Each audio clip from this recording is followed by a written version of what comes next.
හරිම සුමුදුයි.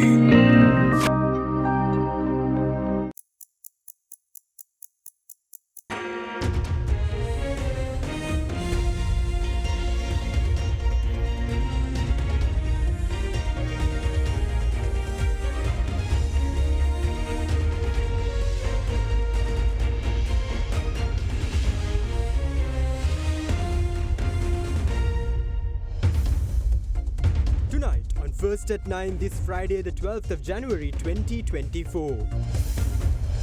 Appraised. Japan commends Sri Lanka over the progress made in economic developments. Calls for prompt pacts with creditors outside OCC. We need Sri Lanka to reach a prompt agreement with creditors outside the OCC, such as with China and with private creditors. Sri Lanka, meanwhile, aim to conclude debt restructuring soon. We are looking at concluding the debt restructuring, if possible, within about this quarter. Applauded. IMF applauds the country's significant progress in implementing economic reforms, says revenue collection is promising. With respect to revenue collection, showed very encouraging numbers. Only other thing is elections, and the problem there is that every party says they are going to change all this and they'll negotiate with the IMF. Utility revisions. Proposals to reduce electricity tariffs to be submitted to the PUCSL today. Water tariffs to follow the electricity tariff reduction. ඔබේ විශ්වාසය දෙනු සෙන්සුරයින් දැන් ළඟමැති ෆාමසියෙන් ලබාගත හැක. නියම malt සාරය සමග Maliban malt දැන් රුපියල් 750ක් පමණයි. This is AdaDerana First at 9. Live from Studio 24 in Colombo. Good evening and welcome to AdaDerana First at 9. I'm AdaDerana joining you live with the latest in Sri Lanka and around the world. Now in your top story tonight, Japanese Minister of Finance Shunichi Suzuki commended the efforts made by the Sri Lankan government to improve the country's economic indicators, including the gross domestic product and inflation. During a meeting with President Ranil Wickremesinghe, the Japanese finance minister, who highlighted that the debt restructuring process ahead for Sri Lanka are crucial, requested that the island nation reach prompt agreements with creditors outside the official creditor committee, including China and the commercial creditors. Meanwhile, in response, President Wickremesinghe said the Sri Lankan government aims to complete debt restructuring within the first quarter of this year. Japanese Minister of Finance Shunichi Suzuki, who visited Sri Lanka last evening for an official visit, called on President Ranil Wickremesinghe at the Presidential Secretariat. During discussions, the Japanese Finance Minister highlighted significant improvements made by Sri Lanka's economy, including positive trends in GDP and inflation indicators. Further, talks encompassed future collaborations, emphasizing areas such as information technology cooperation, maritime security collaboration, resumption of stalled projects, long-term bilateral cooperation, finalization of debt restructuring agreements, and pipeline projects. Let me thank your Prime Minister and yourself for all the help that has been given to Sri Lanka. Without your help of Japan, I don't think we would have been able to be in this position today, Sri Lanka. We are also now committed not merely to restructure the debt and for stabilization, but we realize that Sri Lanka needs a new economy, an economy that is competitive, an economy that is a green economy, it's a digital economy, and an economy that is export oriented so that we can have the balance of trade in favor of our country. We are looking at concluding the debt restructuring, if possible, within about this quarter. We are also making every effort to conclude the MOUs as soon as possible. As far as the Japanese bilateral economic relations are concerned, we have to look at the existing yen loans, and we can provide a schedule of how outstanding payments are to be made. While we are dealing with debt reconstruction, whether parallelly we can start talks on the yen loans and the future program. I also agree, let's first finalize the outstanding payments and the ongoing projects. Then you can look at new projects. I am very much impressed that your economy has improved quite significantly. I mean, I have been looking at the Sri Lankan economic indicators, looking at GDP, looking at inflation number coming down quite significantly. I realize that there has been a significant improvement in your economic situation. So I believe this is due to your strong leadership, and I have much respect for the leadership that you have demonstrated. I fully understand the projects that you have mentioned, LRT, Central Highway, Kandy, urban development, and so forth. As I've said earlier on, based basic stance is that we need to resume the existing projects first, and we also need to resolve the outstanding payment issue before we move on to new projects. But we will continue to closely communicate with your government on some of the specific requests that you mentioned. With regards to the debt restructuring, I am pleased that although it has been a difficult process, an agreement in principle was reached within a short period of time, about half a year since the launch of the Official Creditors Committee. Meanwhile, the process ahead will be crucial, including our upcoming consultations on the MOU. Well, one thing I would like to emphasize is that we need Sri Lanka to reach a prompt agreement with creditors outside the OCC, such as with China and with private creditors on comparative restructuring terms and conditions. Meanwhile, the Japanese finance minister met with opposition leader Sajith Premadasa at the opposition leader's office. During the meeting, the opposition leader offered his regrets at the abrupt cancellation of the Colombo Light Rail project by the former government led by President Gotabaya Rajapaksa. He assured that a government under his party would strive to restart the project. Now, meanwhile, the IMF Senior Mission Chief for Sri Lanka, Peter Brewers, says the policies implemented by the government to collect revenue is promising, and added that all the measures implemented to recover from the crisis will boost the international community's confidence in Sri Lanka. He made these comments during a meeting with President Ranil Wickremesinghe. Further, Brewers said the IMF Executive Board directors applauded Sri Lanka's courage in publishing the first governance diagnostic, the first in Asia.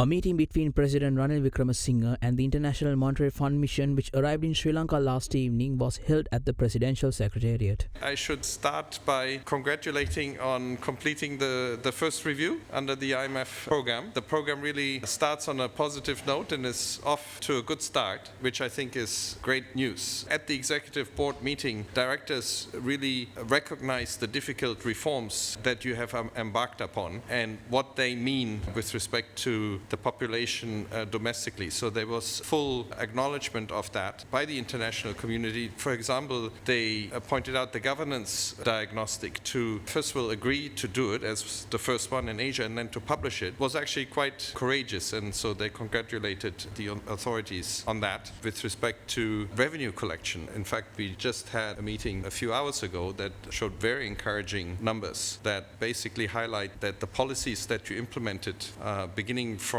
after we reached staff level agreement in the second half of 2022, that those policies are working, that they have the intended effect, that you're collecting the revenue that's needed in order to address the cause of the crisis. So that really is very good news, and it seems like there's a positive surprise in all of this, which will go a long way to build confidence with the international community, with official creditors, with private creditors, and that is very important. I think that will really sort of highlight the seriousness with which the authorities are approaching the reforms. So I think that really is good news. Past few months we can use two words, very satisfactory. But we have far more to go ahead. Dropped. The tourism and Christmas has helped to generate more jobs, and we hope we'll be able to get more tourists in this coming year. Only other thing is elections, and the problem there is that every party says they are going to change all this and they'll negotiate with the IMF. Now, following more news on the economic front, media spokesperson of the Ceylon Electricity Board, Noel Priyantha, at a press conference today, stated that the electricity tariffs reduction proposal will be submitted to the Public Utilities Commission, and added that the authority would analyze the proposal given and announce their final decision. The tariff reduction is a result of the torrential downpours experienced by Sri Lanka within the past 2 months. During the first parliamentary sitting of the year 2024, the Minister of Power and Energy, Kanchana Wijesekara, revealed that measures are underway to present the electricity tariff reduction applicable for the first quarter of this year to the Public Utilities Commission. Accordingly, CEB spokesperson Noel Priyantha added that the proposal related to the reduction of electricity tariffs has been prepared taking several factors into account, including the reduction in cost of electricity generation due to the persistent heavy rains which occurred during the past 2 months, resulting in increased hydropower generation. කමිසමේ අපිට දීලා තියෙන කොහොමද ආය ක්‍රමයේ සකස් කරන්න කියලා ඊට අනුකූලව අපි දැන් සියලු දේවල් සකස් කළ ඉවරයි. ඊට හොඳ සුබදායි ආරංචියක් තමයි දෙන්න උත්සාහ කරන්නේ. හැකි උපරිම සහනය විදුලි බිල හරහා ජනතාවට ලබා දෙන්න ලංකා විදුලි වන්දේ කටයුතු කරනවා. අපි අද දවස තුල අනිවාර්යයෙන්ම මේක මහජන උපයෝගිතා කොමිසමට බාර දෙනවා. කොහොමද ප්‍රමාණයක් ප්‍රසන්නයක් විදියට ජනතාවට සහනයක් ලබා දීමට බලාපොරොත්තු වෙනවා. මේ අවස්ථාවෙත් මහජන උපයෝගිතා සමිතියට බලය තියෙනවා. අපි දෙන යෝජනාව පරිශීලනය කළා මහජන අදහස් අරගෙන අවසාන ප්‍රතිඵලය නිවේදනය කරන්න. එහෙනම් අපි මේ අවස්ථාව බාර දෙමු මහජන උපයෝගිතා කොමිසමට. Now, in similar news, the Minister of Water Supply, Jeevan Thondaman, says water tariffs can also automatically be reduced following the reduction of the electricity tariffs. Addressing media in Kandy, the Water Supply Minister said the electricity tariffs will be included in the new water tariff formula, which will be introduced in the near future.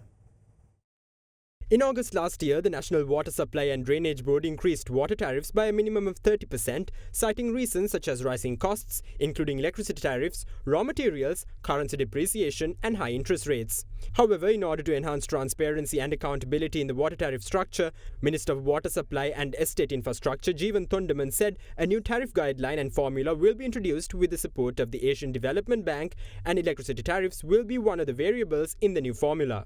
With an electricity tariff reduction expected in the near future, the Water Supply Minister is of the view that the water tariffs too can be brought down under the new water tariff formula upon its introduction in the future. The Water Ministry is working with the Water Board and the Asian Development Bank and consultants on bringing a water tariff formula. And in that formula, we have many variables. One of those variables is going to be the energy cost. So if the electricity bill reduces, automatically water bill will also reduce. No?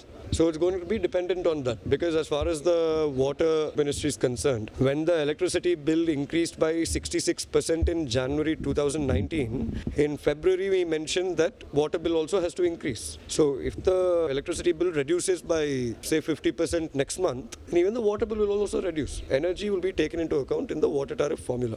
Meanwhile, the minister also reiterated his party's support for the economic recovery program of the president. Elections should take place as how they are supposed to take place. Whichever election comes, I think right now focus should be on how do we get the country out of this mess. We've got the country out of this mess, but we have to sustain it. And as far as the President Ranil Wickremesinghe goes, I can assure you that he has shown the fastest accelerated recovery in the history of this country and also on a global scale. He has shown substance where we have recovered. And as far as the President goes, President has our fullest support, and he will continue to have our support. I think not just me, I think everybody should support the President if an election were to come.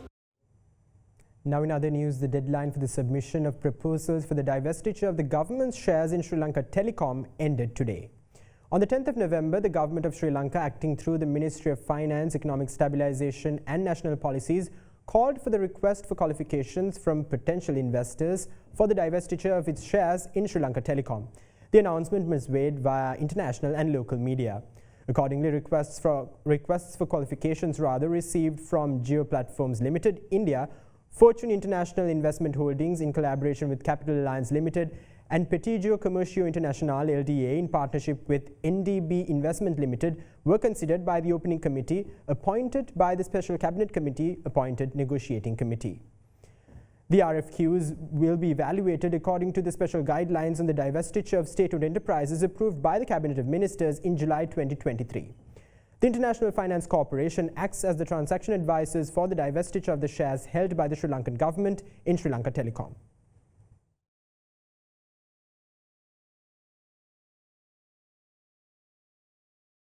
Meanwhile, in Parliament today, citing certain expenditure heads within the supplementary budget estimate, leader of the National People's Power, Anukumara Dissanayake, says that the President should be the first person to act with fiscal discipline. However, in response, State Minister of Finance Shehan Semasinghe highlights that the additional expenditure incurred by the President was required to cover up the costs of repairing the damage caused due to the protests in 2022. At the beginning of the parliamentary session for the day, Nayana Vassalathilaka was sworn in as the new parliamentarian of the Samagi Jana Balawegaya to fill the position which became vacant following the resignation of former MP Chaminda Vijayasiri. විශේෂයෙන්ම අද පාර්ලිමේන්තුවේ ඉදිරිපත් කළා තිබෙනවා පරිපූර්ණක ඇස්තමේන්තුව. ඒ කියන්නේ ලක්ෂ 13000ක් වෙන් කරලා තිබෙනවා රාජ්‍ය ව්‍යාපාර දෙපාර්තමේන්තුවට. මොකටද? ශ්‍රී ලංකා ටෙලිකොම් ප්‍රතිවගත කිරීම සඳහා පහසුකම් සැලසීම වෙනුවෙන්. මේ 1300 කොහොමද වියදම් වුණේ කියලා මේ පාර්ලිමේන්තුවේ ඉදිරිපත් කරන්නේ. ජනාධිපතිවරයා සඳහා වෙන් කරලා තිබෙනවා අතිරේක වියදම් ලක්ෂ 2000ක්. මොකක්ද අවශ්‍යතාවය? විදේශ සංචාර ඉන්ධන හා වාහන නඩත්තු වලට අදාළ ප්‍රතිපාදන හිගිය පීවීම සඳහා තවත් මිලියන 200ක් ලක්ෂ 2000ක්. දැන් මේ මූල්‍ය විනයනේ කතා කරන්නේ. මූල්‍ය විනය පළවෙනි කෙනා තමයි ජනාධිපතිවරයා මූල්‍ය විනය රකින්න ඕන. ගරු කතානම මම දන්න හැපරද එංගලන්තයට 4 පාරයි, ජපානයට 2 පාරයි. දැන් යනවා ලංකාවේ මම හිතන්නේ දීර්ඝම සංචාරය පිටත් වෙනවා. ජනාධිපතිවරයෙක් දවස් 12ක 13ක සංචාරය. මාස 14යි. සංචාර 14යි. මේ රටේ මෙහෙම ජනාධිපතිවරු ගිහිල්ලා තියෙනවද? මම දැනගන්න කැමතියි. මොකද්ද මේ කරන්නේ? මෙව නඩත්තු කරන්න ඕන මිනිහෙක් අපේ රටේ. මහජනයාගේ ධනෙ ජනාධිපතිවරයා ජනාධිපති ලේකම් කාර්යාලයේ ඉන්න පාර්ලිමේන්තුවට එනකොට ඇම්බියුලන්ස් එක පිටිපස්සෙන් එනවා. හිටපු ජනාධිපති මහින්ද රාජපක්ෂ විජේරාම ඉඳන් එනකොට පාර්ලිමේන්තුවට ඇම්බියුලන්ස් එක පිටිපස්සෙන් එනවා. සෞඛ්‍ය ඇමතුමා දන්නවා තමයි ස්පිරිතාල වලට ඇම්බියුලන්ස් නෑ. මේ මතු කරපු ටෙලිකොම් ආයතනය සම්බන්ධයෙන් මතු කරපු ප්‍රශ්නේ. තුමා ඇහුවා මිලියන 1300ක මුදලට මොකද කරේ කියලා. ශ්‍රී ලංකා ටෙලිකොම් ආයතනයේ ජාතික ඉතිරි කිරීමේ බැංකුව සතු 0.7.73ක කොටස් දායකත්වය මහා භාණ්ඩාගාරය වෙත පවරා ගැනීම සඳහා තමයි මේ අතිරේක ප්‍රතිපාදනය වෙන් කිරීම සිදු කරලා තියෙන්නේ. මේක අමතර ප්‍රතිපාදනයක් නෙවෙයි. අනුර කුමාර දිසානායක මැතිතුමා මේ කතා කරේ ද්වේෂ සහගතව මේ සභාව රට නොමග යැවීමක් කරා. ඊළඟට දෙවනි කාරණය ජනාධිපතිතුමා සම්බන්ධයෙන් ප්‍රකාශයක් කරා. මේ වියදම් තුල අඩංගු වෙනවා අනුර කුමාර දිසානායක මහත්තයලත් කොටස්කරුවන් වෙලා මේ විනාශ කරපු රාජ්‍ය දේපොළ නැවත අලුත් වැඩියා කරන්න. ජනාධිපති කාර්යාලයට කරපු විනාශය, ජනාධිපති නිල නිවසට කරපු විනාශය, ඊළඟට එතන තියෙන උපකරණ වලට කරපු විනාශය, යාන වාහන වලට කරපු විනාශය නැවත අලුත් වැඩියා කරන්නත් සාමාන්‍ය තත්ත්වයට පත් කරන්නත් මේ අතිරේක ප්‍රතිපාදන වැය වෙලා තියෙනවා. ලොකුවට කටකතා යනවා විදේශීය නියෝජිතින් වෙලා දේශීය නියෝජිතින් වෙලා දේශපාලන කපුකමක් කරන්න හදනවයි කියලා මේ සජිත්වයි රනිල්වයි එකතු කරා. මම කියන්න කැමතියි එහෙම තානාපතිවරුන් තානාපතිවරියන් රට අභ්‍යන්තරයේ දේශපාලන කසාදවලට කවදාවත් මාත් එක්ක නම් සාකච්ඡා කරලා නැහැ. සම්පූර්ණ බොරුවක්. එහෙම සාකච්ඡාවකුත් නැහැ. අපිට කතා කරලත් නැහැ. මේ මාතෘකාව පිළිබඳව කතා කරන්න යන්නෙත් නැහැ.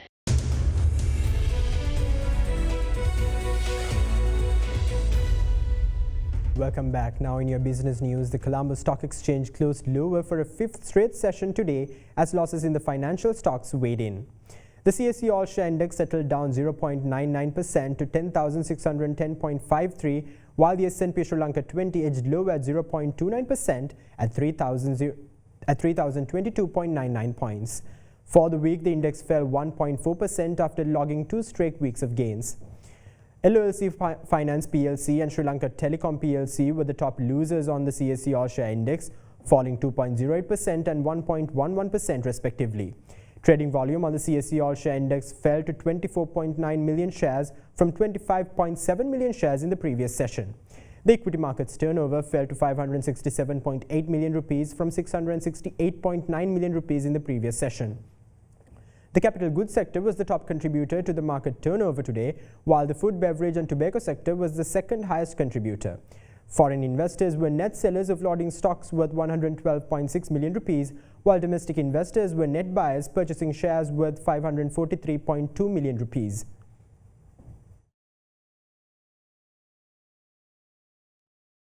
Now let's take a look at the rupee exchange rates during the day.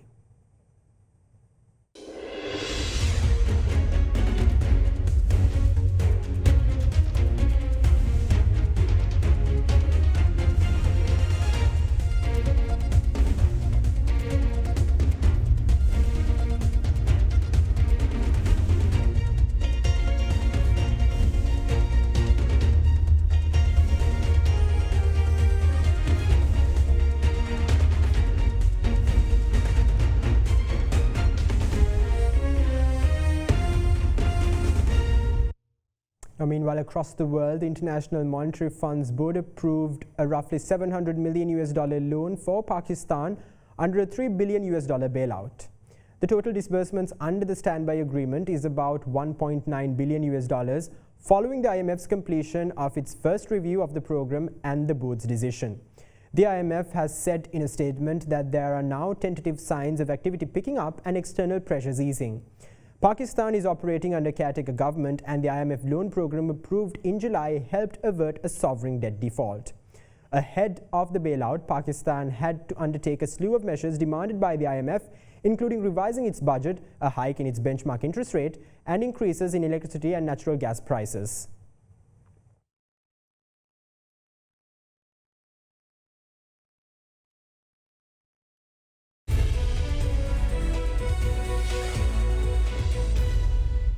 Now in your corporate affairs, the Bank of Ceylon UK entered into a partnership with Affinity Global in order to embark on a substantial digital transformation initiative. In the meantime, SLT Mobitel too expanded its partnership with Fortinet, providing comprehensive protection through next-generation AI-enabled managed firewall services.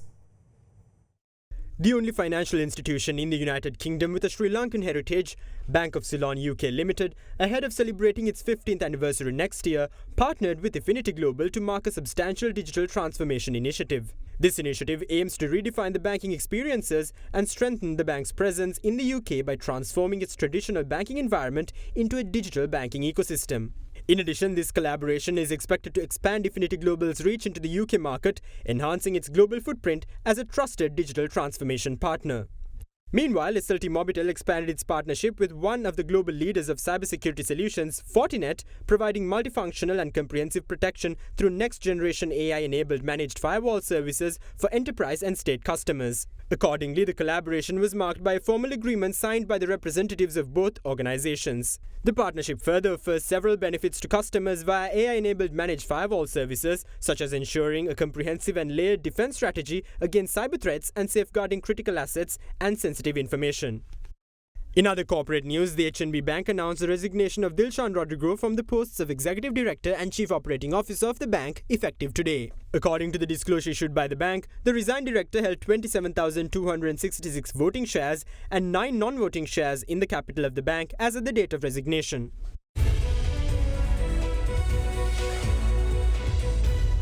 And with that, we wrap up tonight's edition of AdaDerana First at 9. Stay in touch with us on www.adaderana.lk for the latest developments around the clock. Thank you. Have a great night.